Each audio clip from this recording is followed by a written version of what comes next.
I got a dose of what Australia's wet season is like yesterday. So we just had some massive storms here, and it was crazy because normally in the part where I am, like the skies are fully blue, nice, bright, beautiful, and I can actually even today, like there's like maybe like two small clouds in the sky.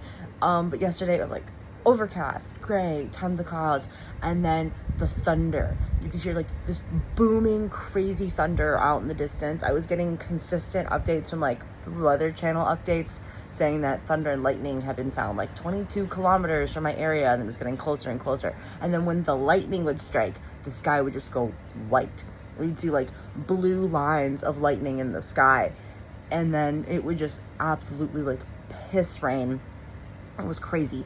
The first time the power went out for maybe like 2 seconds, and then the next time the power went out for about an hour. And actually it caused an issue with where I was working. We had to make sure all of the like the fridges were closed. We couldn't cook, we couldn't do like basically anything. And we did have a backup battery on like the till, so we could sell people drinks, and that was really just because those are non-perishables. That was the only fridge we were really willing to open. And because of the storm, the water was coming through the ceiling, so there were like towels on the ground and all kinds of stuff. And I actually wasn't working at this point. It was my coworker, and I just like came in to see the disaster, and it was an absolute mess. And so when I went back in for the second half of my split shift, because I had to work and open in the morning, there's still stuff on the ground, there's still stuff coming through because it started to rain again.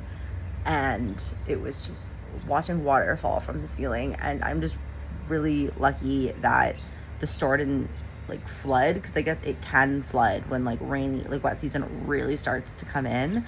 And so that was just my first dose of it. It just kept raining and raining, and it was just insane, like the loud thunderous booms coming from the sky. So since I'll be here until the end of the year, as long as things don't, I don't know, go totally wrong, it's gonna be interesting to see what kind of other storms come through, because these are not the kinds of storms that I'm used to. But I'm not gonna lie, when the lightning and whatnot light up the sky, it is actually very, very beautiful.